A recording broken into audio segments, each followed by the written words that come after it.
Olá, pessoal, tudo bem? Hoje é dia 1º de fevereiro de 2026 e a gente começa o 65º encontro do Clube de Ficcionistas, que é um encontro muito especial porque é o encontro inaugural do nosso ano 7, e hoje a gente recebe o poeta, escritor, agitado cultural, dramaturgo, romancista, contista e cronista, Marcelino Freire.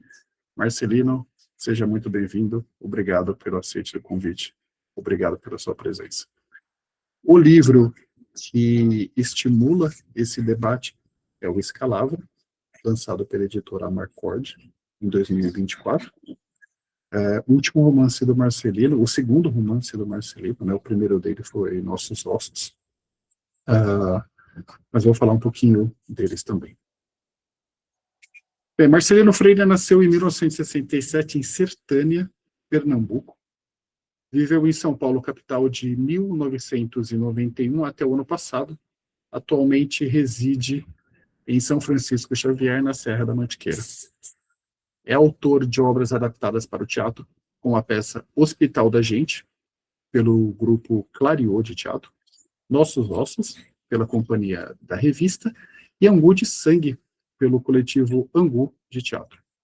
É também autor do texto original da Agropeça, que estreou em 2023 pelo Teatro da Vertigem, e que vai retornar aos palcos neste mês de fevereiro de 2026. Marcelino escreveu, entre outras obras, em prosa, Contos Negreiros, publicado pela Record em 2005, com o qual foi vencedor do Prêmio Jabuti, e que também foi publicado na Argentina e no México. Em 2013, lançou também pela Record o romance Nossos Ossos, que ganhou o Prêmio Machado de Assis, também publicado em Portugal, Argentina e França. Em 2021, a editora José Olímpio publicou uma seleta com seus contos preferidos.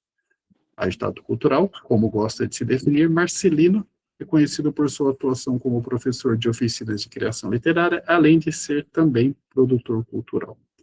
É o criador e curador da Barada Literária, evento que ocorre desde 2006. Sua última obra é o romance Escalavra, publicado em 2024 pelo selo Amarcord, da Record. Escalavra foi finalista do Prêmio Jabuti e do Prêmio São Paulo, e uma das obras vencedoras do Prêmio da Biblioteca Nacional em 2025.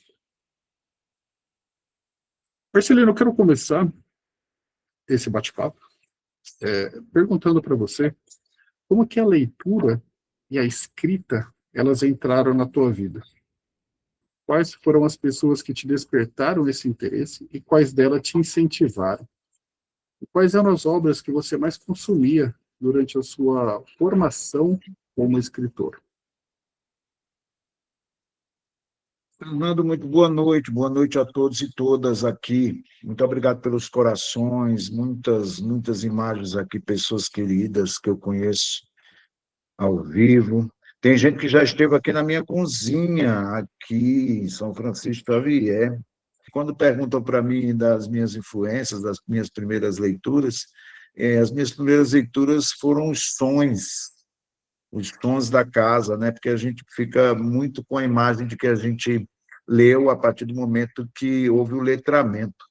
Mas o barulho da minha casa, as ladainhas, as queixas, as rezas, isso aí eu acho que eu já ouvia dentro do útero da minha mãe. E não estou aqui numa sessão de psicanálise, não. Mas é porque isso tudo enganchou em mim de uma maneira que eu levei isso para a minha literatura.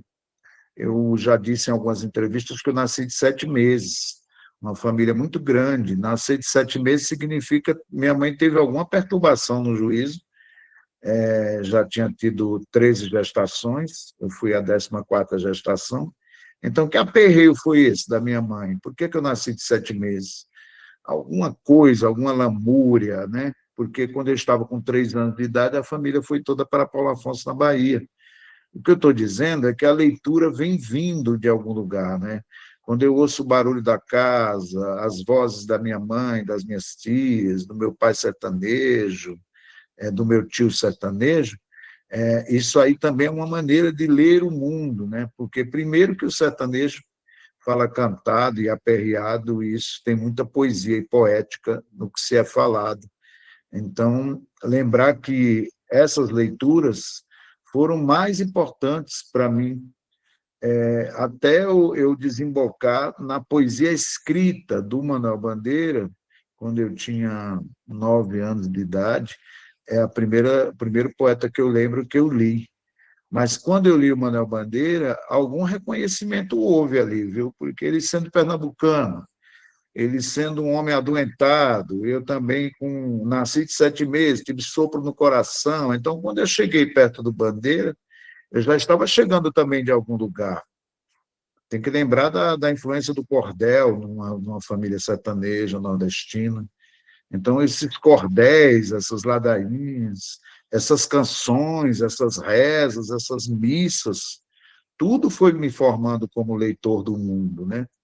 Então, eu coloco imediatamente como primeira leitura esses sons da casa, essas lamúrias, essas rezas, essas queixas, essas festas, esses São Joões, né? Essas fogueiras, é muita coisa que vai formando a gente como leitor. Agora, dizer para você que o primeiro poeta que eu li, assim, quando eu aprendi a ler, que me influenciou, e eu continuei atrás da poesia dele, foi Manuel Bandeira, depois Augusto dos Anjos. A primeira mulher que eu li foi uma autora de teatro, Maria Clara Machado, quando eu fui fazer teatro na escola. Então, eu lembro da Maria Clara Machado e eu lendo o Pluft e o Fantasminha. Depois vieram novelas também. Quando eu digo novelas, aí a gente é a sucessora, aquela outra novela, Olhar os Lírios do Campo. Eu estou falando de novelas que eram adaptadas de obras literárias e que eu, em contato com aquela novela, ia ler o livro, como foi Olhar os Lírios do Campo, que eu fui atrás da obra do Érico Veríssimo, que eu não conhecia. Graciliano Ramos, o primeiro romancista, o primeiro prosador que eu li. Então, foi indo, a coisa foi caminhando dessa maneira, e sem contar o teatro, que também muito me influenciou, Fernando. Você citou bastantes autores brasileiros, né, Marcelo, e portugueses também, ou seja, Sim, da lusofonia, né? sim. Em relação aos estrangeiros, assim, você se recorda de algum? Você sabe, Fernando, que essa coisa do estrangeiro é muito maluco, né? Porque as pessoas falam muito dos Beatles, por exemplo. Eu conhecia mais os besouros do que os Beatles. Até hoje eu acho bonito os Beatles, mas eu não sou assim, dos Beatles, assim, dizer, os Beatles me influenciaram. Eu estou falando porque você falou estrangeiro, eu lembrei da coisa da música, né? Então vinha primeiro o quê? Belchior, Roberto Carlos, Luiz Gonzaga, muito Luiz Gonzaga, Amelinha, Fagner. A primeira estrangeira que eu vi foi Mercedes Sosa. Eu estou falando de música de propósito, porque a literatura, a primeira literatura estrangeira, veio aí, Jean Genet. Quando eu descobri Jean Genet adolescente, eu fiquei assim fascinada. A primeira vez que eu ouvi falar de travesti, né, foi com Jean Genet, Nossa Senhora das Flores, Diário de um Ladrão, muito Rui Cortázar. Aí eu, adolescente, fiquei apaixonadíssimo pelo Federico Garcia Lorca, ele e aqueles olhos maravilhosos, e descobri que ele morreu da maneira que morreu, por sua sensibilidade, por sua sexualidade, né, o crime sofrido, né, de homofobia e um crime resultado de um sistema ditatorial, enfim. Então, eu fui também no teatro me aproximando de obras estrangeiras, Samuel Beckett. Então, essas coisas que foram aparecendo. Mas, sendo nordestino, sendo sertanejo, Paulo Afonso, Sertânia Paulo Afonso, que eu morei em Paulo Afonso, na Bahia, e depois o Recife, as autorias estrangeiras vêm depois. Assim, a gente lê primeiro Graciliano Ramos, muito José Lins do Rego, Raquel de Queiroz, né? Aí, pelo teatro, eu descobri Solano Trindade. Só vim descobrir depois ali o Rúlio Cortázar, porque eu fui buscando, né? Hoje em dia é fácil você chegar a essas autorias, mas eu fui buscando, lembrando que lá no Recife, com a mania megalomaníaca recifense, tinha a maior livraria do Brasil, ficava no Recife, a Livro 7. A gente tinha até cartão, era a primeira vez que eu tive um cartão de crédito de uma livraria. E adolescente, sabe o que é que eu comprei? Comprei as obras completas do Frederico Garcia Lorca, o meu primeiro salário de office boy. Comprei na Livro 7. Na Livro 7 a gente parava lá, não necessariamente para comprar os livros, ficava lendo lá, sentado num banco. Eu me deparei com Rúlio Cortázar, aí depois eu fui descobrindo outras autorias aí. E outra coisa, muito Gabriel Garcia Marques, que também, curiosamente, muito sucesso Gabriel Garcia Marques fez e faz, mas eu estou dizendo, quando ele estava vivo, surgiu com os livros dele, ele é muito lido no Nordeste, né? Então, você falar assim dos 100 anos de solidão, você falar dos livros do Gabriel Garcia Marques, o Nordeste, por excelência, assim, lê muito Gabriel Garcia Marques. Quem quiser comentar que foi nordestino, diga se não é verdade. O Gabriel Garcia Marques, sucesso absurdo. E chegava isso para a gente. Marcelino, você sempre passeou por diversos gêneros literários, né? A poesia, a crônica, o conto, a novela.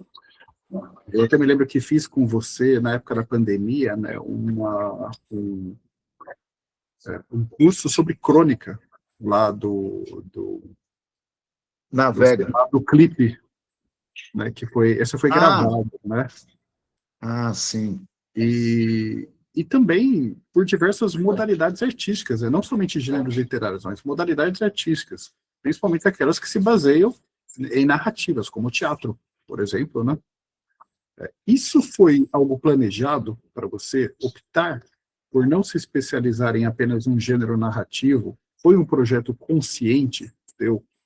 Como você considera que a relevância, qual você considera que é a relevância para a pessoa que escreve de buscar inspirações em outras fontes artísticas? Olha, eu vou lhe dizer uma coisa, eu nunca chamo meus contos de contos, eu fico aperreado com essas coisas. Assim, eu lembro que quando eu comecei a escrever meus textos para teatro e também meus primeiros textos aí ligados à ficção, eu não chamava de contos, chamava de cantos, ladainhas.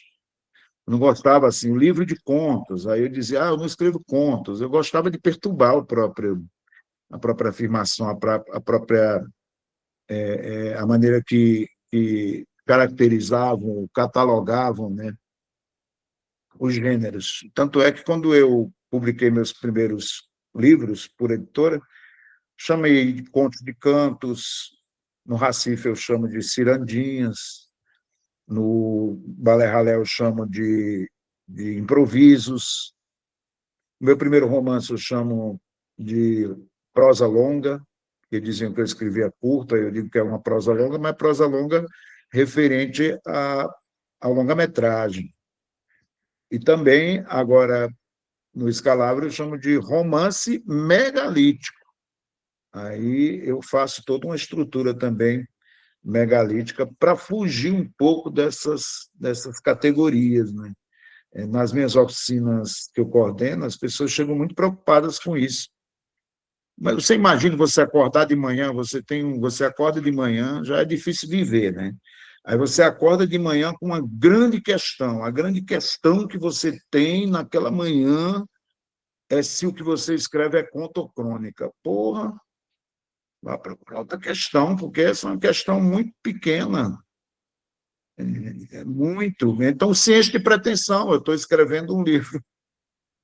Eu estou escrevendo um livro invisível, eu estou escrevendo um livro de boleros, eu estou escrevendo um livro de vexames líricos. Aí você se enche de uma pretensão que vai ressignificar o teu dia, entende? Então, por isso que, quando você estava falando, né, até na sua apresentação, né, cronista, contista, e eu, claro, eu aceito e recebo. Toda vez que me falam, quando você diz que eu sou contista, eu fico muito feliz, porque eu fico pensando nos grandes contistas que eu li, que eu leio. cronistas, mas eu sou um escritor, de fato, inquieto e que gosto de burlar essas coisas todas, assim, e tentar acordar de manhã com outras aspirações. Eu, agora, confessando para você, assim, sendo pressionado aqui no clube, eu queria muito era ser poeta, mas poeta não tem querer. Ou você nasce poeta ou você não nasce. Então, eu acho que eu faço tudo isso porque, na verdade, é uma incapacidade de dizer que eu sou poeta. Se vocês disserem que eu sou, eu agradeço, eu aceito, mas a minha vontade mesmo e pretensão até morrer, pode colocar lá no meu túmulo, morreu aqui uma pessoa que queria ser poeta, quem sabe na outra encarnação. Você já começou a entrar um pouco no tema da minha próxima pergunta, que tem a ver com as oficinas literárias, né? Queria que você falasse um pouco mais sobre elas, né? Como que você forma uma turma? Quais são os principais temas que você aborda nas tuas aulas, né? Como que você elabora os exercícios e como que você avalia, né, essa produção literária dos participantes? E em termos de interesses, né, de competências que os alunos já trazem para você, quais são as maiores dificuldades que eles encontram, né? O que você poderia dizer também para a gente que mudou desde que você começou a oferecer as oficinas até hoje, assim? O que você percebeu de mudança das pessoas que escreviam há 10, 20 anos atrás, que chegavam para você e que hoje estão chegando para você? Eita, Fernando, são várias perguntas aí, deixa eu raciocinar aqui com vocês juntos sobre isso tudo. Eu quero encontrar nas minhas oficinas parceiros e parceiras de ofício. Eu coordeno uma oficina, coordeno um grupo, mas eu quero encontrar pessoas. Então, eu digo que minhas oficinas são feitas, vou ser bem redundante, são feitas por pessoas. Eu quero saber quem são essas pessoas, de onde vêm, que geografia trazem, quais são as questões. E o que eu percebo, geralmente, é que a pessoa que chega na minha oficina, às vezes não sabe ou não está atenta para o vocabulário que já traz consigo desde antes de nascer. Eu não comecei a falar aqui dos sons, dos barulhos, então eu começo a tentar instigar a pessoa a chegar mais próxima dessa linguagem, ou desse jeito de estar na página. O jeito de estar na página é o jeito de estar no mundo. Então, eu começo a conversar com a pessoa sobre isso. E eu sou muito. Eu provoco muito tento que a pessoa comece a expulsar do seu texto aquilo que é o sistema literário, aquilo que é a palavra que estão colocando na boca daquele autor e daquela autora. Tem gente que chega na minha oficina, quer publicar, não quer escrever. A pessoa já chega perguntando como é que vai para ganhar um prêmio. Não escreveu ainda, já quer ganhar um prêmio. Pergunta de agente literário, como é que faz para contratar um agente literário. Eu digo, eu vou te indicar um agente funerário, que é o que eu conheço. Então, tem umas coisas da escrita fica sempre num outro canto, e aí eu vou provocando e conversando com a pessoa. Aí tem muito também, muita desautorização, muito medo, muita coisa. Chegam na oficina perguntando, eu posso fazer isso? Imagine eu, como coordenador, dizer, você não pode fazer isso. Olha só, eu tenho esse poder de dizer que uma pessoa não pode fazer isso. Eu posso fazer isso, eu posso fazer isso, eu posso chamar meu conto disso, eu posso isso, eu posso... O que é que o meu filho vai achar do que eu estou escrevendo? Minha mãe, meu pai, a religião, a família. Quando a gente se senta para escrever, Fernando, se você ficar muito travado, você, em vez de sentar você, a pessoa que nasceu numa determinada região, a pessoa que passou pelas dificuldades que cada um ou cada uma passou aqui, então, quando você senta para escrever, não é a instituição família que está sentando para escrever. Então, tira a bunda da cadeira e coloca a tua família para sentar na tua cadeira e faz a tua família escrever o teu livro. Aí tem também a coisa do, não, porque eu não sei o que é que minha mãe vai achar. Então, pega e sai da tua cadeira e coloca a tua mãe no teu lugar para escrever o teu livro. Então, tem uma coisa de o meu patrão, a minha instituição, a religião. Mas eu não sei se eu estiver escrevendo determinada coisa, como é que juridicamente isso vai acontecer. Então, pega o Superior Tribunal e coloca sentado na tua cadeira para escrever, e não vai escrever. Não é a instituição que senta para escrever, não é a família que senta para escrever, é você e os seus dilemas. Então, a minha grande discussão é isso. A minha grande discussão na oficina vamos juntos, somos parceiros, você não está sozinho, não está sozinho, vamos juntos, encontrar esses caminhos aí, como é que você escreve o que você quer escrever. Mas eu não sei português. Não é a gramática portuguesa que vai sentar na tua cadeira para escrever. É bom saber da gramática, mas não é ela que vai sentar para escrever. Você vai buscar a tua própria gramática, a tua própria maneira de estar no mundo.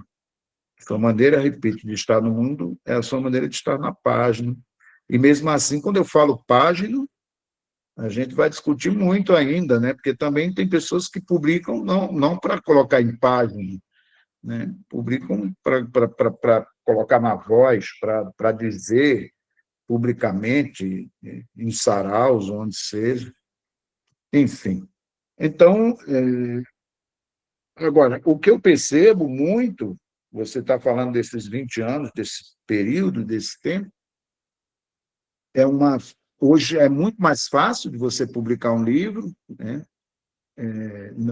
Eu já posso até dizer, na época em que eu comecei a escrever, você publicar por um editor era muito difícil publicar, você tinha maneira de se publicar. Eu publiquei de forma independente, mas eu estou falando, você dependia muito de uma editora para poder caminhar mais tranquilamente. Hoje em dia, não. Hoje você publica seu livro, tem pessoas que publicam por conta própria hoje com mais facilidade, ganha prêmio, é premiado lá pelo que faz, enfim. Essas coisas que vão mudando o mercado editorial, né? E agora nós somos escritores na época da inteligência artificial. Porra, ainda nem raciocinei sobre. Aliás, duas palavras horrorosas, né, Fernando? Inteligência e artificial, duas palavras horríveis. Juntas, não deve prestar esse negócio. Mas vamos lá, eu tentei responder a alguns ganchos aí que você foi soltando na tua fala. Mas, em resumo, eu faço minha oficina com pessoas e eu preciso conhecê-las. A gente tem a impressão de que a escrita ela é uma prática profundamente solitária, né? Mas, conhecer a tua trajetória, te conhecendo, parece que você sempre buscou iniciativas que te colocassem em contato com outras pessoas. Até a maneira que você acabou de falar sobre a tua abordagem nas oficinas, né, de conhecer pessoas que vão escrever junto com você, e a tua iniciativa também da balada literária, né? Enfim, parece que você sempre buscou isso. Eu queria que você falasse um pouco sobre isso, né? A importância que você confere nessa tua própria produção literária ao papel das outras pessoas nela. Eu adoro, eu tenho muitos amigos e amigas, né? Eu adoro estar junto. Mas você vê, essa hora eu estou aqui, eu numa casa no meio da Serra da Mantiqueira.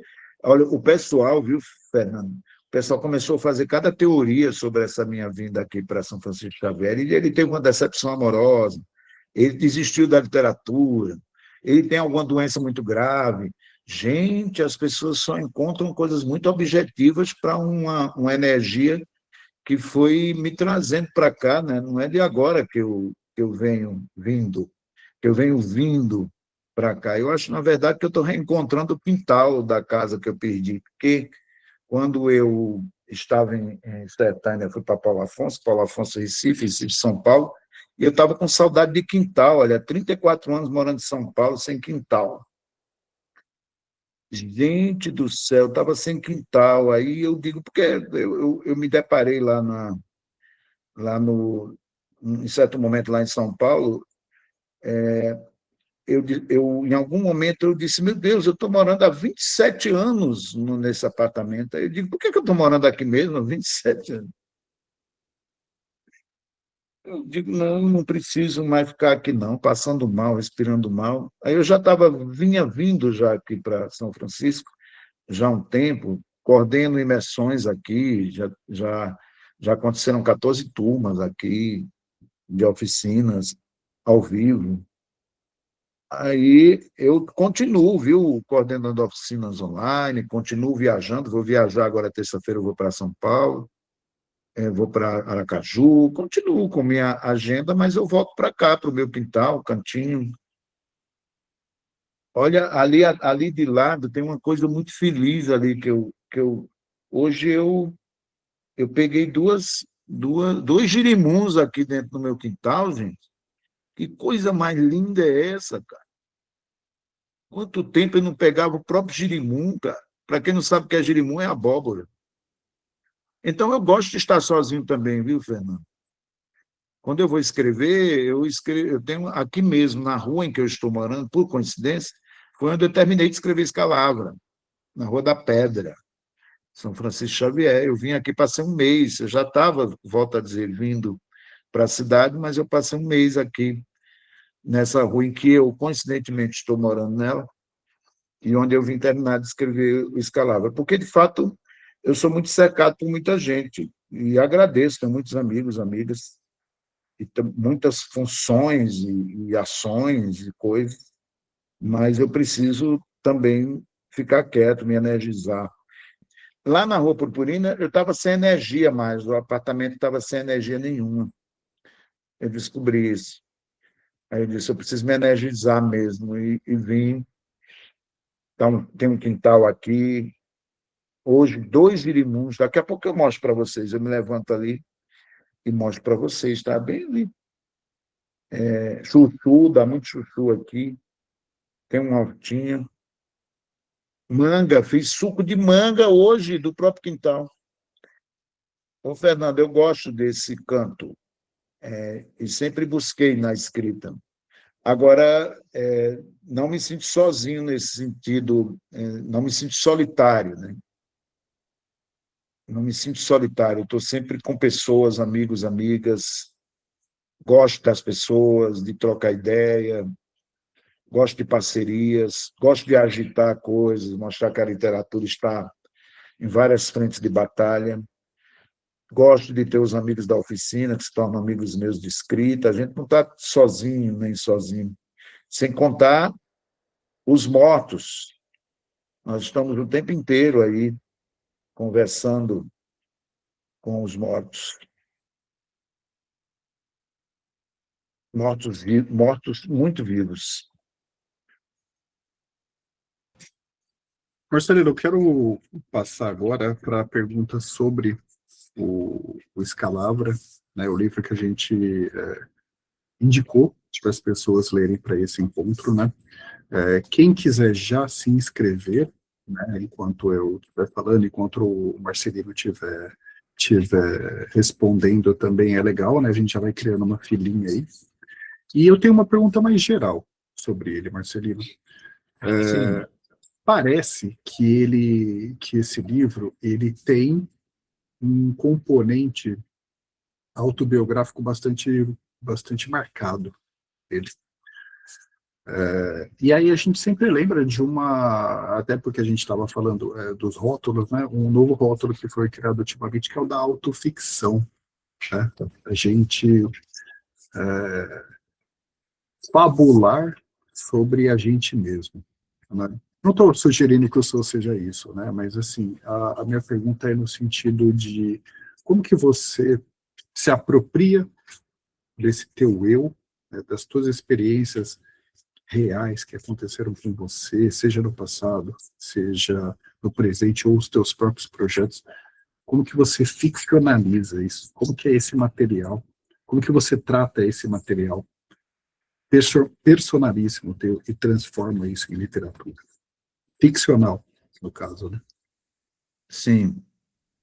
Fernando, de um tempo para cá, começou a se falar assim, eu digo, não que tenha existido agora, a partir de agora, mas de um tempo para cá tudo entrou nessa categoria ou categorização de autoficção.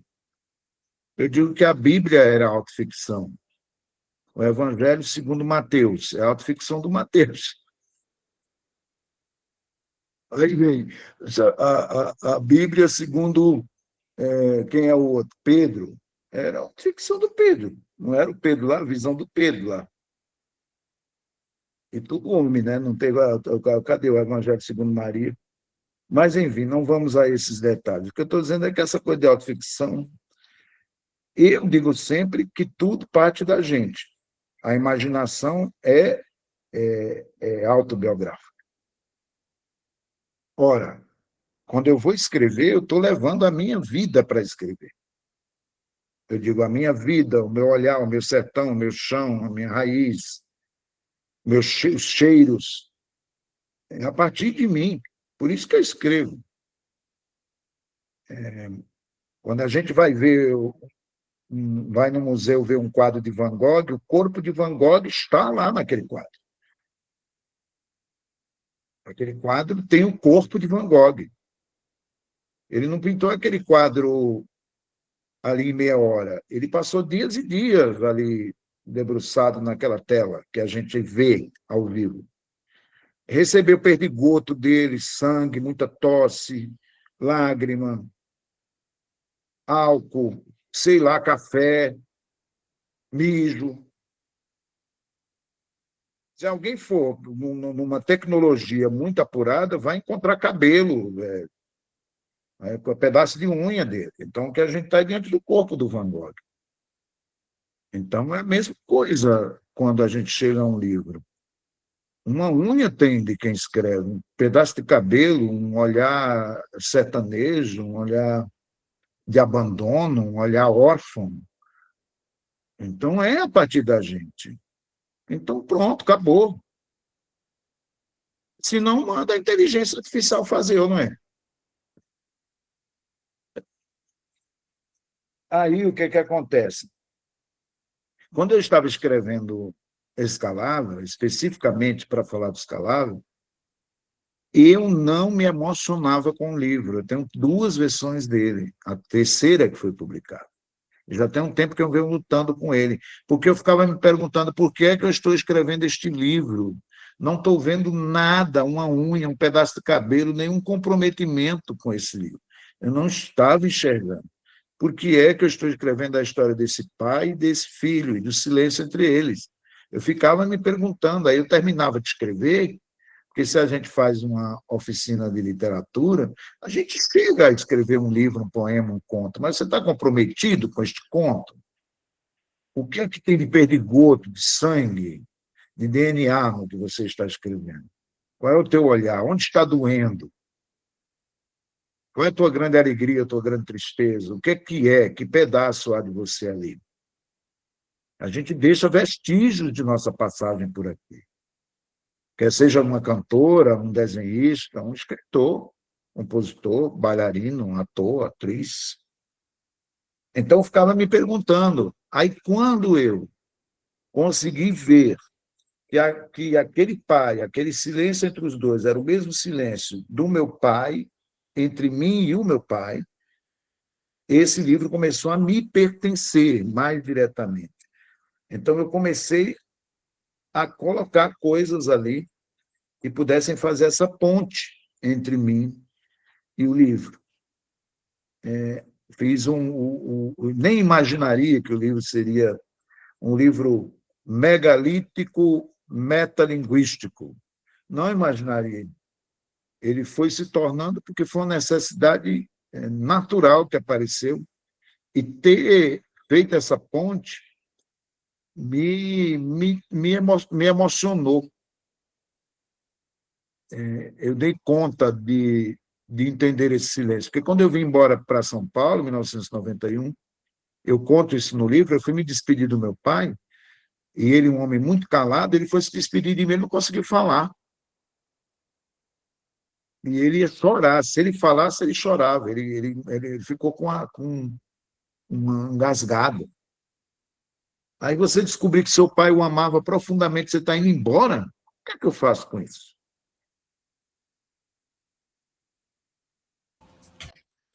Por isso Pessoal, que escrevo, por isso que eu escrevi. pessoal, eu já estou com uma filinha aqui de pessoas que gostariam de fazer perguntas. Tá? Oi, Marcelino, muito feliz de ter você aqui com a gente, ouvir você.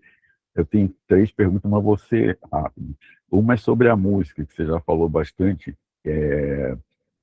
que o ritmo tem, o livro tem muito ritmo, tem umas pausas, tem também aqueles pontos, né, que parecem, podem ser pedras, mas podem ser notas. Eu viajei assim, parece um pouco uma embolada, né?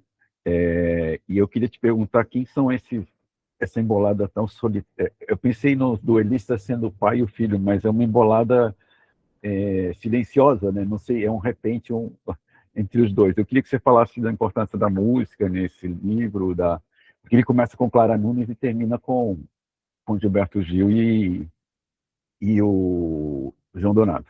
Segunda pergunta, eu vou ler um trechinho rapidinho, sobre autoficção também, né?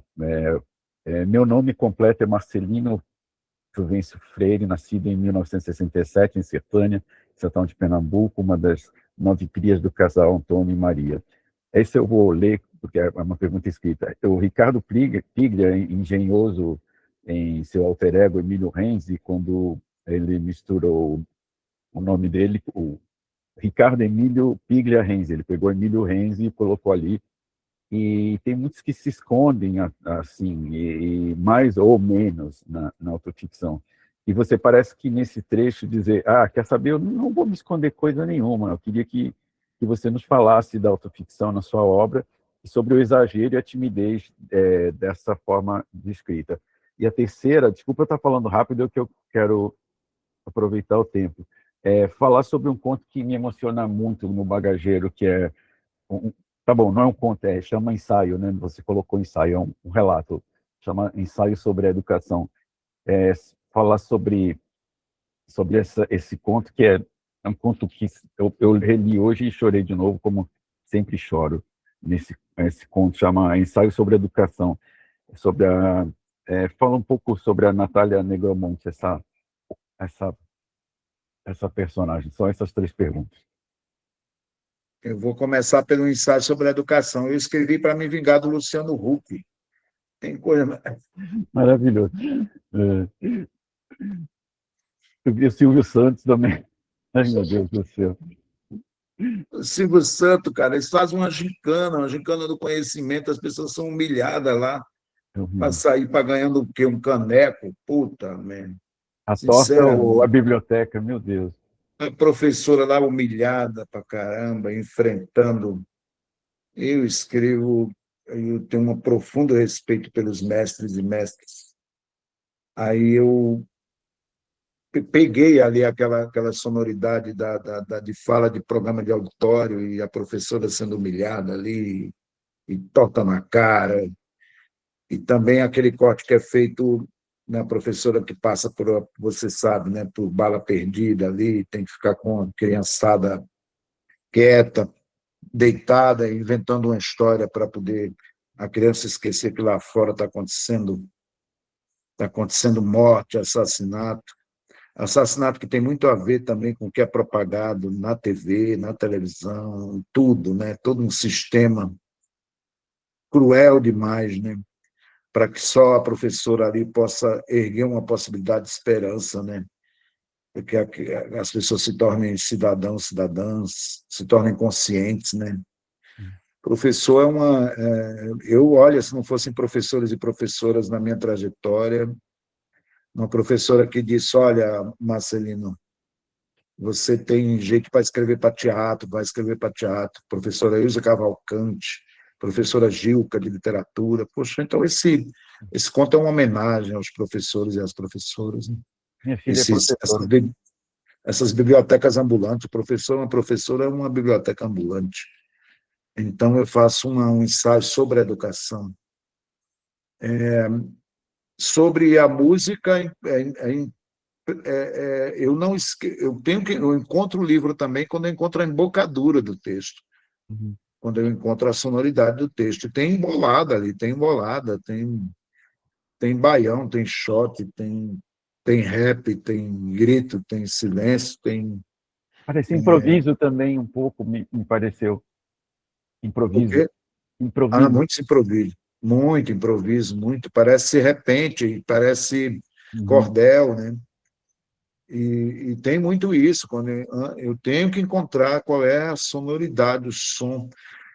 Tem uma coisa, Alberto, que eu identifico em mim, a eletricidade do texto. E a eletricidade do texto vai batendo num som, numa sonoridade, volto a dizer, possivelmente muito antiga, e quando isso vai fermentando e se energizando, eu percebo que a coisa está se levantando aí como uma espécie de vestígio sonoro, um monumento sonoro de alguma coisa que eu não sei o que é. Mas quando está muito sem essa música, está vazio para mim. Então, isso é fundamental. Eu leio os meus textos em voz alta, eu rezo os meus textos. Eu rezo eles em voz alta, eu quero saber como é que está a frase, a embocadura, como é que isso também mexe comigo, como minha respiração. Tinha uma hora nesse livro Escalabra que eu escrevia muito. Aí eu digo, não, estou escrevendo demais, eu vou deixar só uma palavra sozinha aqui. Aquelas pedrinhas fui eu que disse para a diretora de arte, a querida Tereza Almeida, coloca as pedrinhas. Eu quero também que cada um seja um bloco, blocos ali, monumentos megalíticos, mas sejam pedrinhas, mas que sejam também pedrinhas de sons ali, tem sons ali também. E cada pedra daquela tem uma simbologia, viu? Tem uma razão ali. Foram tiradas de livros e de desenhos que são encontrados exatamente nesses monumentos megalíticos. Tem A Linguagem das Pedras, um livro, que eu pedi para a Tereza dar uma olhada, escolher umas pedras ali para ir colocando nesse caminho do livro. Sobre a minha...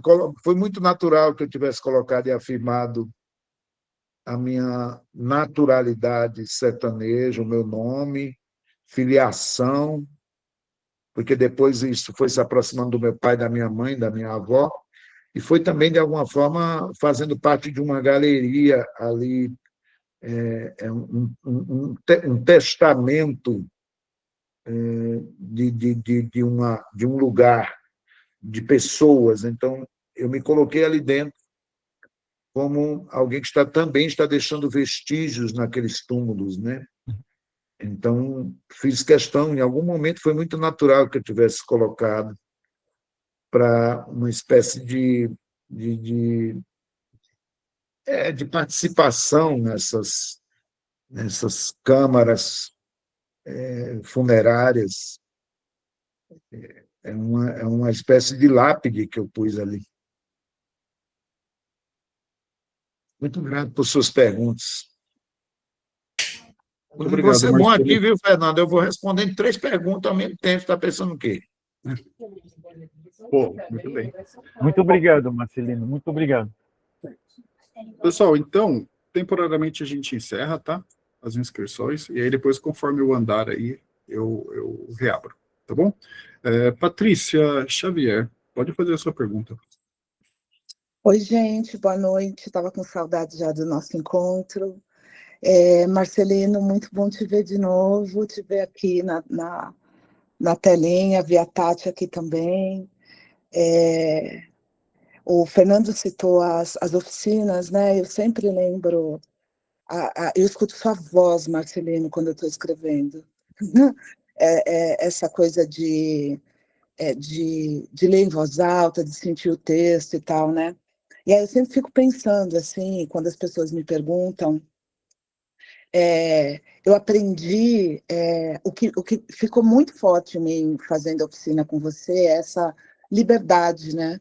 Da gente ter a liberdade de escolher como escrever o nosso texto, não ficar amarrado, e você mostra esse caminho para a gente, né? E você está comigo, assim, quando eu escrevo, é uma delícia. Eu reli Escalavra agora para essa conversa, né? E eu me emocionei muito mais do que a primeira vez que eu tinha lido ano passado, no lançamento e tal. Foram sentimentos muito fortes, assim, de muita coisa que a gente precisa falar para mudar, e de muito amor, e de compaixão, e de um ajudando o outro, sabe? Eu fiquei, eu fiquei muito emocionada mesmo. E aí, assim, tem as citações, né? Você faz aquelas citações dos livros de outros autores, né? E que se encaixam perfeitamente com a história, com o enredo, e, ao mesmo tempo, monta um cenário atual desse mundo que a gente vive hoje, né? De uma perseguição à liberdade, de censura, desse momento que a gente não pode deixar avançar, né? Eu queria te ouvir um pouco sobre essa escolha de fazer essas citações e de encaixar esses outros autores no seu livro, no seu enredo, né? De Escalavra. Beijo.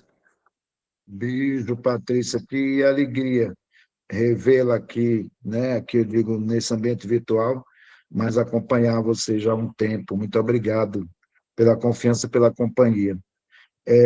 Esse livro está cheio de citações, que eu cito, inclusive, vestígios no final do livro. Eu digo vestígios dessa escrita lá ao final, né? Tem Nego Bispo, tem muitas autorias, Tamavira Júnior, muita gente, Suzy Schock, muita gente que eu vou citando na feitura do livro. Mas, especificamente, tem uma cena. Outra coisa que me emociona profundamente é a figura do professor. Volto a dizer, eu estava falando dos professores aqui por causa do ensaio sobre educação, mas tem a figura do professor, que é uma homenagem ao Paulo Freire, né?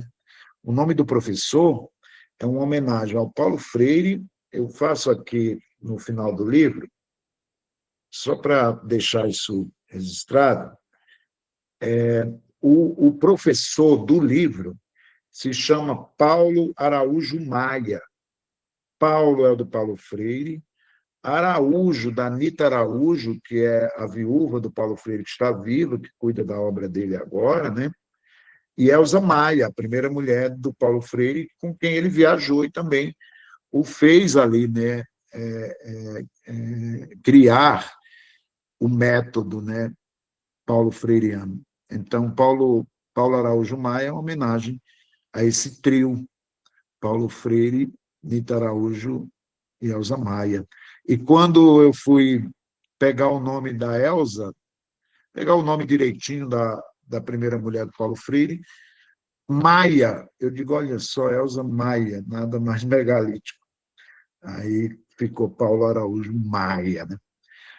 Muitas citações, o livro está cheio de citações, cheio de vestígios, cheio de portinholas de acesso ali. Tem palavras que eu deixo sozinhas de propósito e alguns leitores vão lá e pesquisam e entram em portais, entram em civilizações antigas a partir daquela pesquisa. Tiwanaku, por exemplo, civilização antiga da Bolívia. Então, se a pessoa pegar aquele nome e for pesquisar, vai entrar num portal ali. Compreensão maior desses monumentos que vão aparecendo, desses túmulos, lugares, geografias que vão aparecendo no livro. Eu também, quando estava escrevendo a figura do professor, a figura do fiscal de obras, eu lembrei de uma cena do Don Quixote, que é uma cena em que alguém vai à biblioteca do Don Quixote para exatamente censurar os livros, fazer uma apreensão dos livros do Don Quixote. E aí o cara chega e diz, esse livro aqui, esse livro é sobre isso, vai para o lixo. E esse aqui vai ser queimado. E esse aqui eu vou levar, que eu posso precisar dele. É uma cena assim antológica do Don Quixote de La Mancha. Aí eu lembrei dessa cena e fiz essa cena acontecer, e fiz várias referências a livros que estavam sendo perseguidos. E coloquei, eu sou amigo do Jefferson Tenório, e a gente lê originais um do outro. E o Jefferson estava lançando de onde eles vêm, e eu lançando o Escalabro, a gente fez uma leitura antes, assim. Ele lendo os primeiros capítulos do livro dele, eu, o Escalabro, uma turma que se encontra. E aí eu tinha feito uma homenagem para ele. Eu falei do avesso da pele, né? Tem uma parte que o cara que está, o fiscal de obras está confiscando os livros, aí ele diz assim: esse aqui, a pele é pelo avesso. Ele fala alguma coisa assim. 2 semanas depois, o livro do Jefferson tinha sido confiscado naquela censura lá. 2 semanas depois de eu ter lido para ele, não do livro ter sido publicado. Ele disse: Marcelino, o que é isso? Você disse lá do avesso da pele. Aí eu acrescentei, quando o livro foi lançado, eu acrescentei aquele livro pornográfico, porque eu não tinha colocado pornográfico, mas ele foi considerado um livro pornográfico. Mas tem citações ali a Ana Maria Gonçalves, muitas citações. Volto a dizer, também é uma portiona de acesso para outros livros. Eu ouvi uma frase tão bonita ontem de um querido amigo psicanalista daqui de São Francisco Xavier, Gustavo Barcelos, ele citando uma frase muito antiga: um livro abre o outro. É um pouco isso que o Escalabra faz também. Um livro vai abrindo um outro. Grato, Patrícia. Agora é o Valmon Ferreira. Boa noite. Primeiramente, queria dizer que você é um poeta. Isso não há dúvida. Lendo o livro. Muito obrigado. Claro. Teve um trecho que eu li que eu pensei: isso aqui é um livro de um poeta.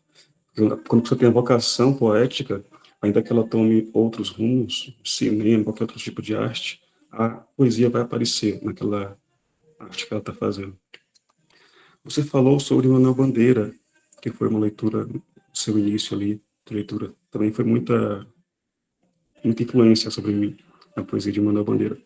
E tem um trecho do Manuel Bandeira, na parte da prosa, em que ele escreve que um poeta que não consegue escrever um soneto camoniano não conseguiria escrever um poema em verso livre.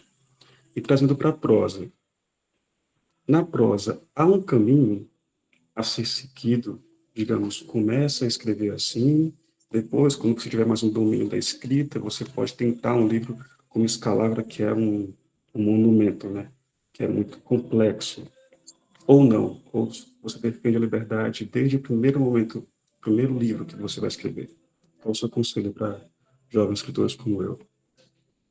Procurar a poesia, amigo Valmon.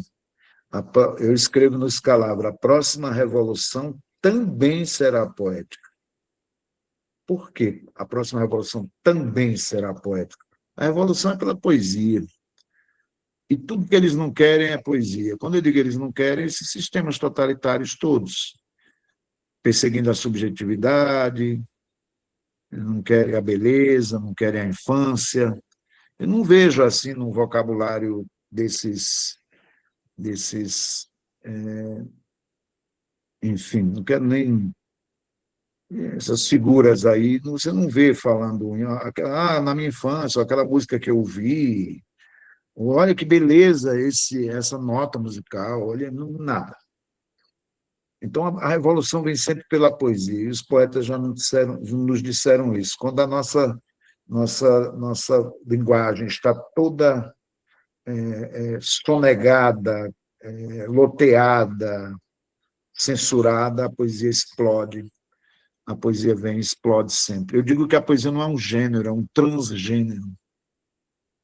É um transgênero, em todos os sentidos também, viu, Vamos? Todos os sentidos do que é ser transgênero. Então, sabe, porque geralmente a gente diz, não, As pessoas chegam na minha oficina, mas não gosto de poesia. Eu digo, você parou em que série? Porque tudo, a escrita é ritmo, é ritmo, é ritmo e silêncio. Encontre onde pulsa o teu texto. Você escreve com pulsação, não com pontuação. Onde que pulsa? E isso os poetas nos ensinam, as poetas nos ensinam. Então, é procurar que música que é, que ritmo que é, mesmo na prosa mais cerebral que existe, a poesia está ali. Porque exatamente tem uma matemática do som também.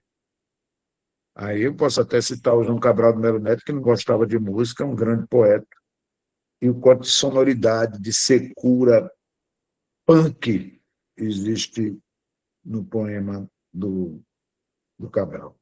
Então, é encontrar esta linguagem, encontrar uma pulsação, que eletricidade existe na minha frase, não importa. Tem pessoas que têm facilidade para escrever frase longa. Então, vai lá, vai embora, você é camerístico. Então, é uma coisa que eu sempre estou falando nas minhas oficinas. Leio muita poesia nas oficinas, vamos falar com os poetas, com as poetas. Um poeta sempre está à frente de tudo, sempre. Ora, durante a pandemia, fui reler Augusto dos Anjos para entender a pandemia. Um homem que morreu em 1900 e pouquinho, estava conversando comigo em 2020, cara. Como é que pode uma coisa dessa? Lá você falou em soneto. Leio muito soneto. Eu não consigo escrever, Valmor, é louco. Eu não consigo escrever um soneto. Mas eu adoro ler soneto, porque soneto, quando alguém está bloqueado num romance, quando alguém está bloqueado, alguém chega para mim e pergunta como é que eu sei, como é que eu consigo terminar um conto? Como é que eu sei quando o meu romance acabou? Eu digo, vai ler soneto? A pessoa lê soneto, eu digo, porque o soneto ele tem 2 quartetos e 2 tercetos. Quando você lê muito soneto, você sabe onde vibra. Você sabe onde o poeta só está com mais 2 tercetos para terminar a ladainha dele. Então, tem uma vibração ali, tem uma pedra, tem a alma do instrumento musical. O soneto capta o momento em que aquela alma é revelada.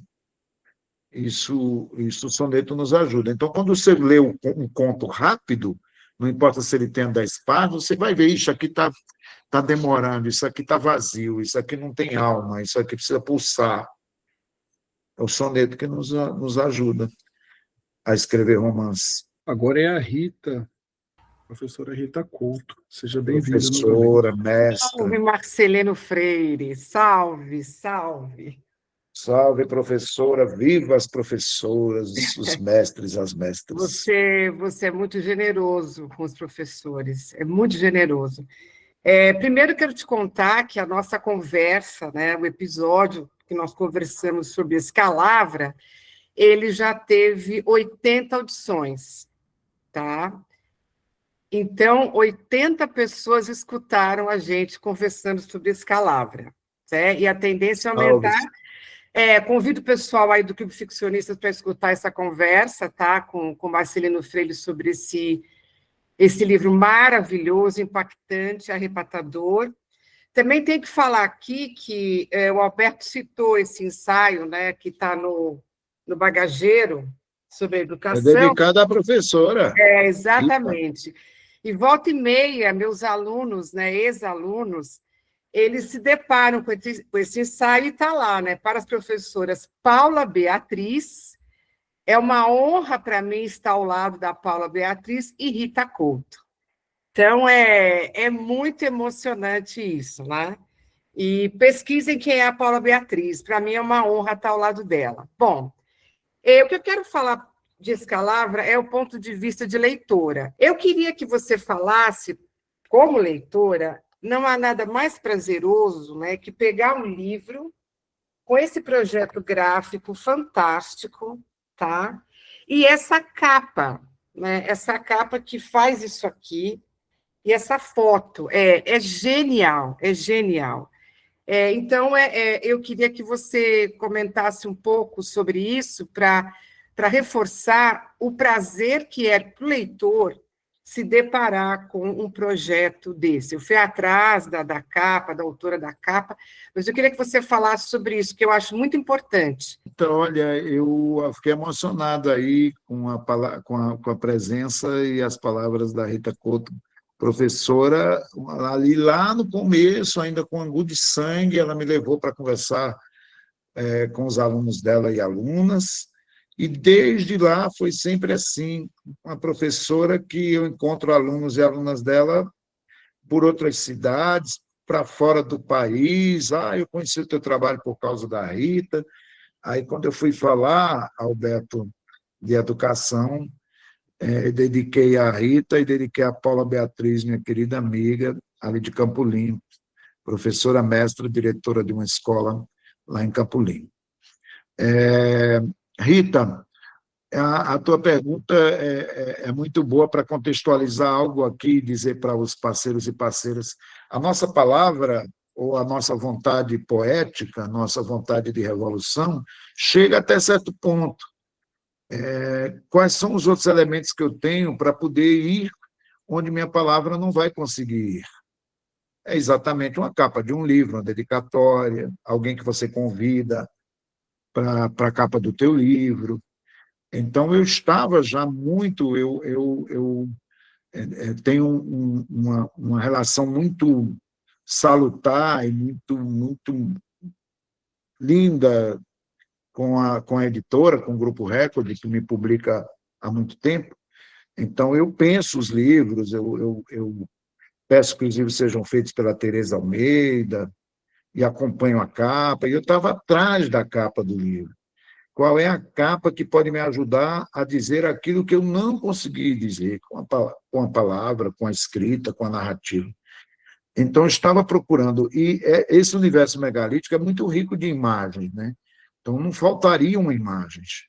Mas aí eu estou no MASP, eu adoro ir a museu, exposição, não precisa ser de museu, exposição em qualquer lugar, mas gosto de ir a museu também. Aí lá eu me deparei com a obra da Cíntia Marcelli, uma jovem artista mineira, Cíntia Marcelli, e eu vi uma capa de um catálogo dela, eu digo, isso é uma trouxa de roupa. Não parecia uma trouxa de roupa. Aí eu abri, era uma trouxa de roupa mesmo, e trouxa de roupa tem muito a ver com o Nordeste. Aí, quando eu abri o catálogo, me deparei com muitas artes e fotografias que me emocionaram muito. E vi meus personagens ali do Escalabro. E aí vi essa imagem lá dentro do livro. Vou mostrar aqui.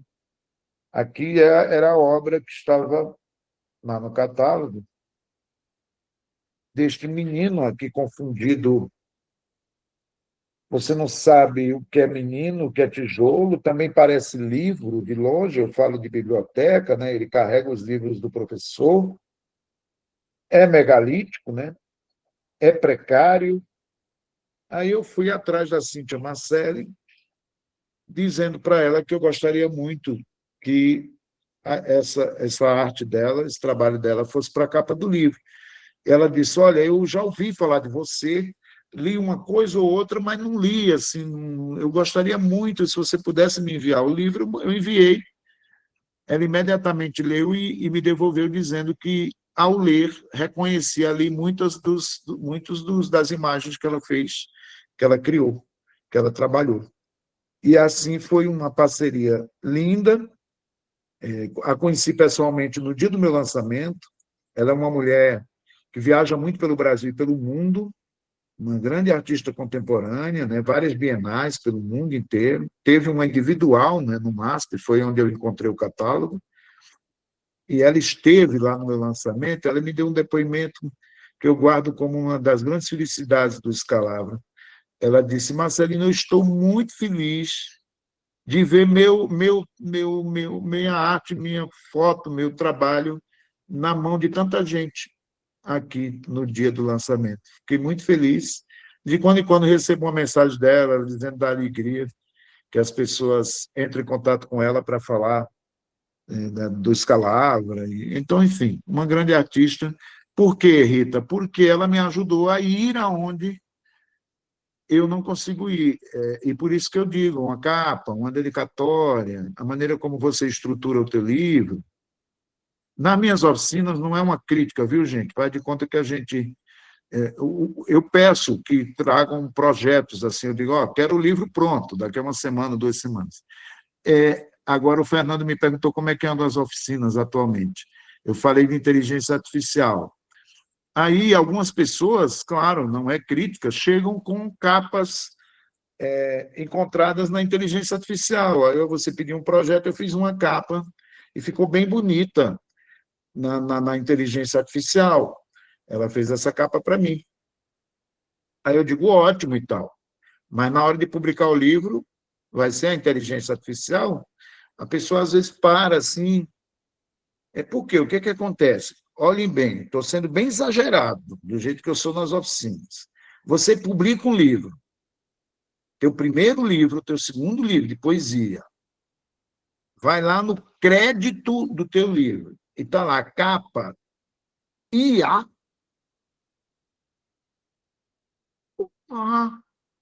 Você não tem um artista que você conheça? Não tem um artista ou um artista que está passando fome? Não tem uma travesti desenhista? Não tem um xilogravurista da tua terra? Não tem como. E aí, gente, como é que a gente fica? Troca o IA pela poesia, pela rebeldia. O IA nosso é aí, rebeldia, poesia. IA. O IA da gente é um grito. Não estou dizendo que não possam utilizar, mas pensem sobre isso. Uma capa de um livro, tudo que vem para abraçar o teu livro, vem abraçar politicamente o teu livro. Politicamente. Então, não é possível que você não conheça uma pessoa que possa participar do teu livro e no crédito entrar como alguém que vem abraçar o teu livro, humanamente abraçar. Eu costumo fazer, às vezes, um poema resenha dos livros que eu leio, né? Nem todos esses poemas resenhas eu publico, mas eu vou fazer a leitura do poema resenha que eu fiz do Escalavra. Aí depois eu falo outra coisa. Pode parecer um livro feito de pedra empilhada, uma sobre a outra, sobre a outra, sobre a outra, mas é um livro feito de vento, a lufada que sopra das páginas folheadas, o vento força de Inhansã, o vento baforejo de dentro da pedra, piramidal, escalavrada, os tantos ventos que enfrentam moinhos de ventos e suas hélices afiadas. Um livro me escava, um livro menino tão marcelino sopra em meu ouvido o silêncio e a palavra. Eita! Muito grato, Yara, que lindo. Então, além desse poema, eu quero agradecer, Marcelino, você por esse livro, com o qual eu me identifico muito. Principalmente no início, você fala sobre a materialidade do livro, né, desse livro que sopra, e eu hoje trabalho costurando livros artesanais. Também é um livro que fala sobre esses parques eólicos, e eu já fui operária, já trabalhei construindo camada por camada os aerogeradores de forma alienada. É um livro também que fala sobre a própria leitura e a escrita como resistência, que traz essa prosa entrelaçada à poesia e entrelaçada à resistência, que é algo que eu me identifico muito também. Fala da repressão, da luta, ventania contra essa repressão. E eu, que sou militante, que aprendi a ver o mundo com a minha mãe, que também era subversiva, que também era professora e também foi perseguida pela ditadura. Então, eu agradeço muito por essa escrita, por esse livro, que eu me encontrei muito nele, assim como eu já tinha me encontrado em outras coisas tuas, e também ao fazer a sua oficina e ter você como mestre, também que eu ajudei, sua oficina me ajudou a me encontrar, né? Então, quero agradecer e, se possível, você falar um pouco dessa questão da repressão e da liberdade, que eu acho que é algo presente no livro e que é algo presente na sua escrita, né? Que é uma escrita sem fronteiras, que é uma escrita que você também incentiva que a gente rompa, né, com as burocracias do sistema literário. Isso me ajudou muito. Então, eu acho que a sua escrita, sua palavra, suas aulas, suas homilias, tem muito a ver com liberdade. Então, fala um pouco sobre essa liberdade e sobre essa luta tão necessária contra o autoritarismo, contra a repressão. Um beijo, querido. Beijo, muito obrigado por sua poesia, poeta, escritora. Aliás, eu vi um recado também de uma poeta, uma das minhas poetas preferidas, que está por aqui, Milena Martins Moura. Sempre falo dela nas minhas oficinas, ela está por aqui, Milena Martins Moura. Olha ali, ela mandou coração ali. Milena Martins Moura, gente, vão ler aí, leiam vocês umas às outras, uns aos outros, etc. Olha só, Yara, eu sempre falo que eu escrevo para me vingar, e tem um tempo que a gente tem tanta coisa engasgada ali no juízo, né? Muita coisa, muita coisa, muita coisa, muita perseguição, muita opressão, muito discurso atravessado, e muita censura, muita caretice, e eu ficava lembrando do Paulo Freire, eu ficava escrevendo lembrando do Paulo Freire, eu ficava escrevendo lembrando do Nego Bispo. Tem muito do Nego Bispo nessa escrita, digo, numa conversa também entre as citações que eu faço no Escalavra.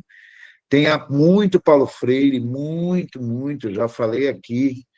Então, a perseguição ao Paulo Freire, eu indignado com essa perseguição de muito tempo, vocês sabem, né? O tempo inteiro, né? E a ponto de ter uma perseguição tão violenta que eu, em 2019, não estava no radar homenagear Paulo Freire na balada literária, resolvemos homenagear Paulo Freire para bater de frente contra as pessoas que desautorizavam, humilhavam violentamente assim Paulo Freire, o legado Paulo Freire e a família dele. Então, foi feita toda uma homenagem em 2019, depois veio a pandemia. Eu, um pouquinho antes, eu gravei, um pouquinho antes não, ali naquele mesmo período, eu fui convidado para gravar o audiolivro Pedagogia do Oprimido e Pedagogia da Autonomia, do Paulo Freire, o audiolivro. Tem um audiolivro lido por mim, tanto a Pedagogia da Autonomia como a Pedagogia do Oprimido. E ali eu fui entrando ainda mais no pensamento caracol do Paulo Freire, fui virando um caracol junto, e assim uma vontade de guerrear, uma vontade de, sabe, e eu acho que foi muito, o Escalavra foi pegando muito dessa fala, dessa atitude e dessa resposta dada pela educação, pelo livro, pela leitura. Então, o Paulo Freire fala muito disso também, da autonomia, né? Do olho no olho, né? Aqui se falou muito da generosidade, da gentileza, do amor, né? Da educação. Então, está tudo isso ali no Paulo Freire, e também está de não ser objeto, mas ser cada um sujeito da sua história, né? Então, isso tem a ver muito com liberdade, muito com esse pensamento que exatamente causa terror aos regimes totalitários, aos ditadores, aos caretas extremistas de direita de plantão, né? Então, o livro está movido por essa energia inteira. E fiquei muito feliz de você ter falado, você elencou coisas da sua história, de sua mãe, de tua história toda, que o livro passa por ali, né? E também como que tem aquela figura do professor, aquilo é muito Paulo Freire caminhando por ali, por aquela região batendo na porta de um e na porta de outro, para poder que as pessoas pudessem compreender ali a vida, já compreendiam a vida, mas poderem ter a oportunidade de ter acesso, né, à leitura, ao letramento, e trazer a sua experiência como pessoa e como comunidade para a sua própria escrita e leitura do mundo, né? Então, tem muito isso, tudo isso que você falou está no Escalabro, bebido muito na fonte dessas inspirações, confluências recebidas constantemente por mim. Salve, salve. A Fabiana, ela deixou aqui escrita a pergunta dela, então eu vou ler. A pergunta dela, da Fabiana. Como você se sente, Marcelino, ao ser citado em livros e podcasts? Seus alunos das oficinas criativas falam da importância das suas aulas e colocações. E aqui ela se refere a alunos de oficinas remotas, com alunos que moram no Brasil e em outros países, né? Eu fico muito feliz, viu, Fernando, toda vez que um parceiro de escrita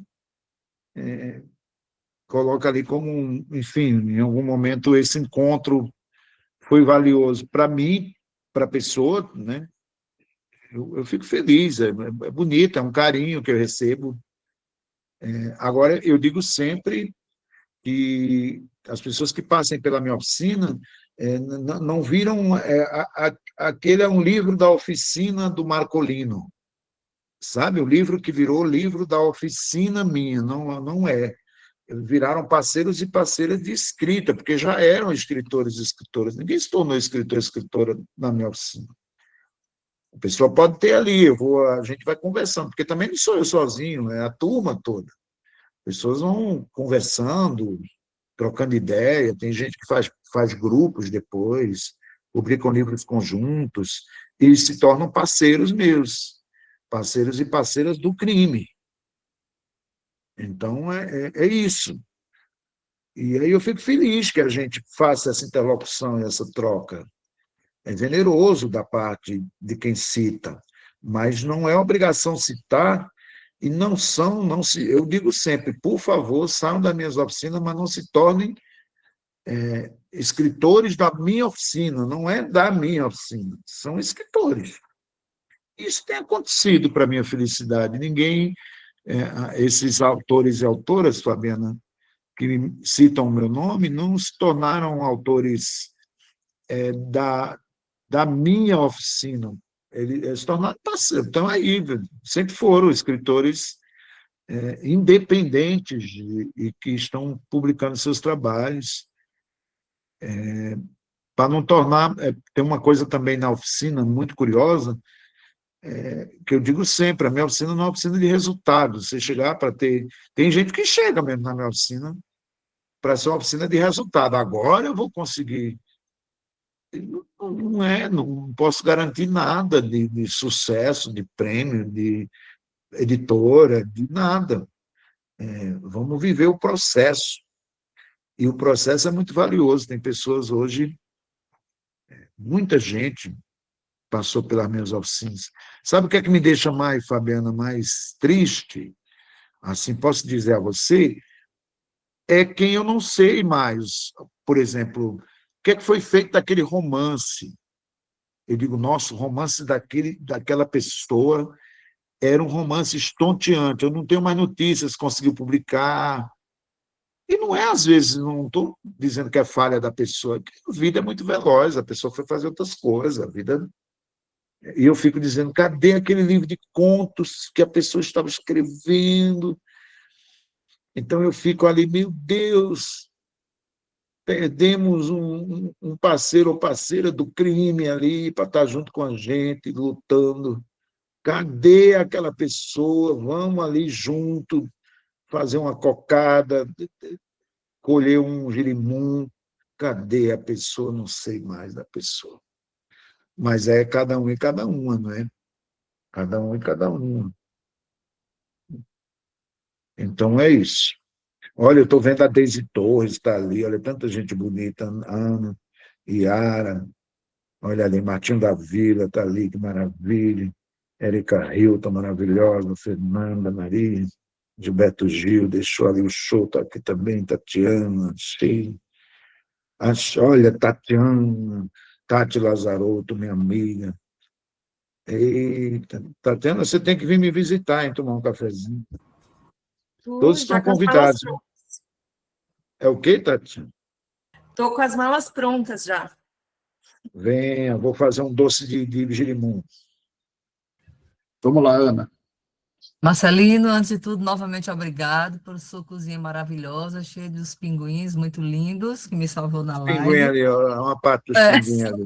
eu vi no cantinho ali em cima dos baús, muito lindos. É a segunda vez que eu estou no grupo de leitura com o livro Escalavra. Ano passado a gente teve também em maio, né? E aí eu fui em busca, Marcelino, de alguma coisa assim a mais que eu pudesse acrescentar, e eu cheguei aqui no rascunho de janeiro do ano passado, onde o Raimundo Carreiro fala de quando você, Marcelino, né, foi aluno dele de um curso de escrita, né, e quando ele pediu um trabalho dos alunos, você teria feito um quadrado com um retângulo e uns círculos, e ele ficou, o que é que eu faço com isso, em meio a alguns textos, né? E ele foi tentar pedir alguma explicação, e, na verdade, eu fiquei pensando, né, quem era esse menino Marcelino dessa época, desses cursos, né, que traz para a gente o Escalavra como assim, meio que uma construção de silêncio com esses tijolos, mas que desconstrói também toda essa relação entre pai e filho, ou constrói de alguma outra forma. Quem era você, Marcelino, lá no curso do Raimundo Carreiro? Vai lá, Marília.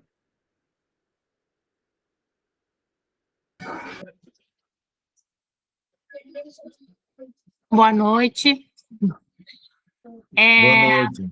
Eu queria, na verdade, te contar, te confessar que o teu livro custou a me fisgar.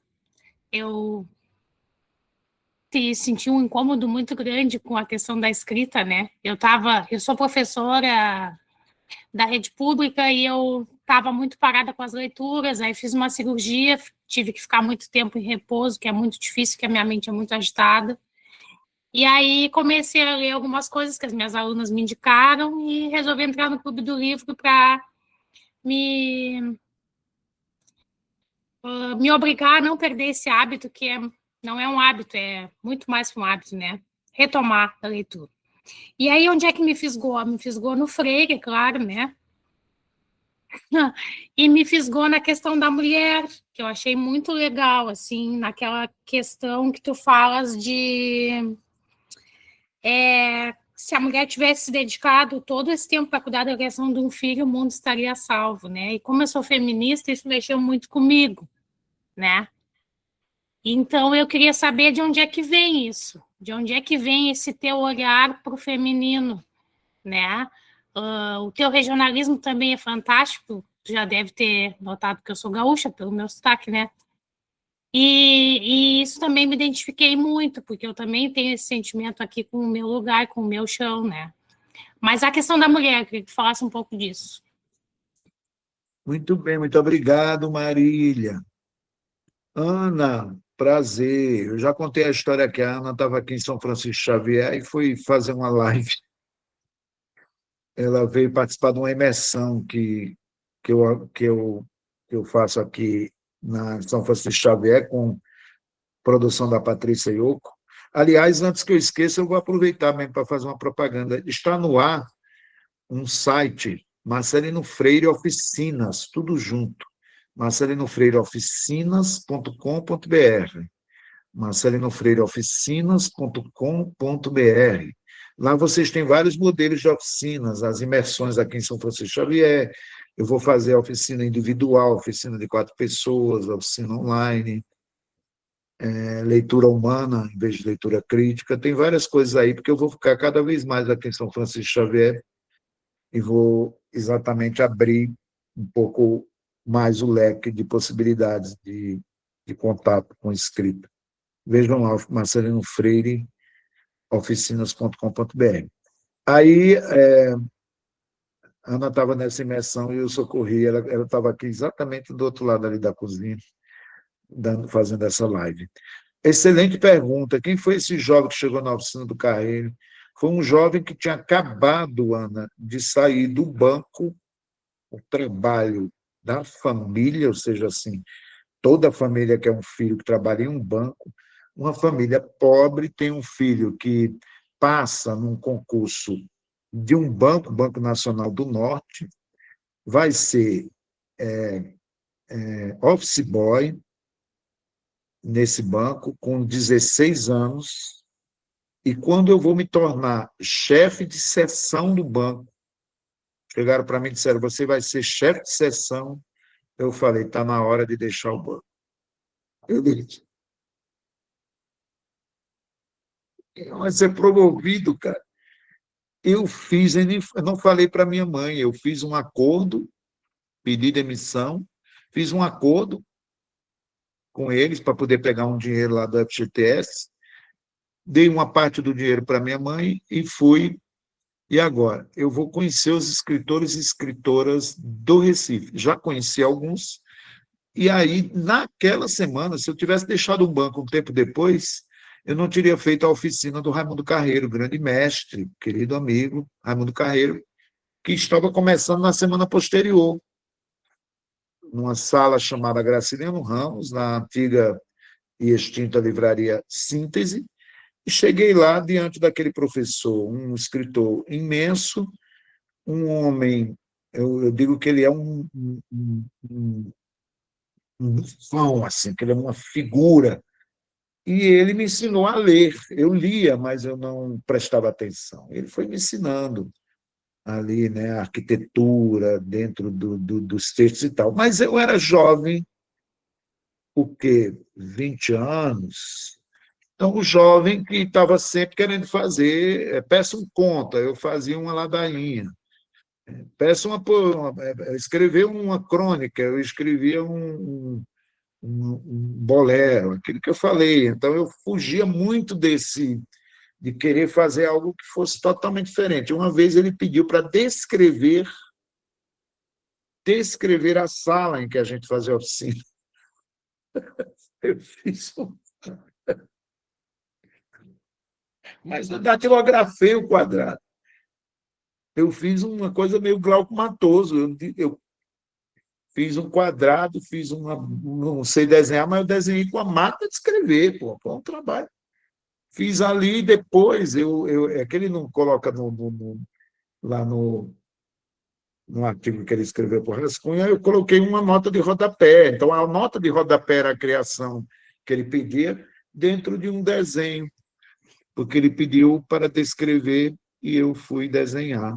Mas desenhei datilografando como fez o mestre Glauco Matoso no seu jornal Dobrabil. Aí foi isso. Aí o Carreiro disse, o que é que eu vou falar? Ele era tão irreverente, tão inusitado, que ele via no Escalabra a volta desse garoto. Nessa oficina eu conheci o meu primo Wilson Freire, mais velho do que eu, não conhecia ele, é uma família muito grande, e conheci nessa oficina, e nós fazemos uma dupla assim, muito atuante. A primeira turma do Carreiro foi uma turma histórica, assim. Esse grande mestre, grande escritor e grande amigo, que eu tenho muito orgulho de ter participado, e hoje um interlocutor assim, com quem eu converso e que eu respeito e amo profundamente. Foi quem primeiro escreveu sobre Escalabra, lembrando dessa história engraçadíssima do quadrado que eu desenhei. Sobre as mulheres na minha escrita. É muito boa a sua questão, porque tem a figura no livro, tem a figura da Rita, né? Que é... Olha aí, Rita Couto. A Rita, que é a amiga do menino, né? Como é o nome do menino? Eu esqueci o nome do menino agora. Dagoberto? É Dagoberto, né? É o Dagoberto. É o Dagoberto e tem a figura também da mãe, não é? A figura da mãe também, que é impedida de ler e de escrever pelo marido, né? Nessa atitude patriarcal machista horrível de silenciamento do desejo da mulher de querer aprender a escrever e crescer, né? E daí acontece a tragédia, exatamente por causa disso. Então, tem uma figura aí da feminina, da mãe, a figura da menina, que depois se torna uma líder, né, da comunidade, a gente vê pelos sinais que são dados ali mais adiante. Tem a avó da menina, a Bárbara, que é uma curandeira, né, uma mulher que aparece ali também. Então, eu fiquei muito ligado, né, nessas imagens, nessas figuras. Numa primeira versão minha, tinha a avó do menino. Uma primeira versão, eu até fiquei meio triste de não ter conseguido colocar essa figura nessa terceira versão, porque era o menino, a avó e o pai. E a avó foi muito importante na trajetória desse menino, né? Você vê que tem um momento muito sutilmente que eu mostro que o pai da história, o caladão, o silencioso, que de alguma forma acaba acontecendo um acidente com a morte da mulher, quando ele levou essa menina laçada para a casa dele, muito jovem, ela adolescente, assim, não era uma criança quando foi morar com ele, e que depois teve o menino, né? Então, tem isso muito ali no final, eu revelo isso. E eu lembro que foi muito importante para a feitura desse livro uma conversa que eu tive com minha única irmã. Eu sou de uma família de 9 filhos, 8 homens e uma única mulher. E numa conversa com a minha irmã, jogou muita luz a presença dessas mulheres no Escalavra, porque ela me falou como que ela fazia para ir estudar em Sertânia. É uma história linda que ela me contou, da dificuldade para ir estudar, mas ela ia, e minha mãe, ao contrário, dizia, vão estudar. O meu pai era diferente, dizia, não precisa estudar, tem que cuidar da terra. O meu pai tinha essa colocação. A minha mãe não se deixou dobrar, minha mãe, Maria do Carmo Freire, ela dizia, não, os meninos vão ter que estudar. E a minha irmã contou, dizendo da luta que minha mãe tinha para não perderem a escola. E ela saiu de Sertânia para que a gente estudasse. Tem depoimentos da minha mãe sobre isso, num documentário que vocês podem ver no YouTube, chamado Solo Pernambucano. Solo Pernambucano, coloca lá, Solo Pernambucano Marcelino Freire, vocês encontram esse documentário, ela falando que tinha que sair com os meninos para eles poderem estudar. Então, tem essa... Quando eu conversei com a minha irmã, que mora em Bezerros, Pernambuco, isso jogou também muita luz à composição dessas mulheres aí. Sobre a citação que você fez, é uma citação, na verdade, inversa. O fiscal de obras fala em tom de deboche, dizendo que uma mulher que escreveu quase 1000 páginas, por favor, vá criar filho, vá produzir filho e não livro. É uma referência, ele faz um deboche, é uma referência a Ana Maria Gonçalves, que escreveu Um Defeito de Cor. É como se ele estivesse dizendo, uma mulher que escreveu isso aqui não tinha o que fazer, não tinha que cuidar da casa, não tinha que cuidar... Tinha uma coisa ali machista na colocação dele, era uma referência, é um momento que eu faço referências a vários livros, e ele, o fiscal de obras, aquele reacionário fascista, diz isso em tom de deboche. É isso. Olha, e uma coisa, só queria terminar, eu sei que está, só para comentar, uma coisa muito bem verdade que falou a nossa amiga aqui, perguntou por último, cadê ela? Como é o nome dela, Fernando? Sou eu? A Marília? Marília, desculpa, Marília. É porque as imagens desaparecem aqui. Aliás, eu não estou vendo todo mundo, não, viu, gente? O que eu estou dizendo é que, perdão se eu não enxerguei outras pessoas aí que eu conheço que estão aí participando, porque, salve, bastante gente, aí eu só vejo algumas caras aparecerem e outras não. Eu estava falando o quê? era sobre essa coisa da dificuldade de entrar no livro. Isso é bem verdade. Eu mesmo tive dificuldade de entrar nele. Alguém chegou para mim e disse, não, esse livro demora, você está na página 20, você ainda está dizendo que a pedra, que não sei o que lá, que não sei o que mais, pelo amor de Deus, vai logo direto na história, que enrolação da porra é essa? O pessoal falou para mim, muita gente só chegou depois, ou se emocionou depois, como falou a Patrícia. A minha amiga Patrícia Oco, aqui de São Francisco Xavier, disse que disso meu amigo enlouqueceu, porque ela me viu falando muito do livro aqui, eu escrevi aqui na rua, ela dizia, meu Deus do céu. Ela começou a ler e disse, gente, que viagem é essa? Que maconha pernambucana foi essa que esse menino trouxe para São Francisco? Aí depois é que ela se emocionou.